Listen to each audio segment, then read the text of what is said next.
निवड. काही ठरवलं नाही आम्ही.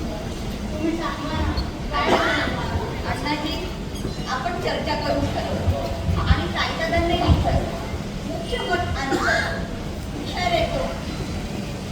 बाकी काही ठरलं नाही माझं. पण एक मात्र पक्क ठरलंय. इथे जवळपासच राहायचंय मला. आजी आजोबा यांच्या जवळ. आणि फार मोठी स्वप्न नाही पाहिजे मला. माझ्या स्वप्नात आजी आजोबा हा समुद्र आणि आई. आणि थालीपीठ आहे की नाही तुझ्या स्वप्नात? त्याच्या आहेत की काही माहित नाही.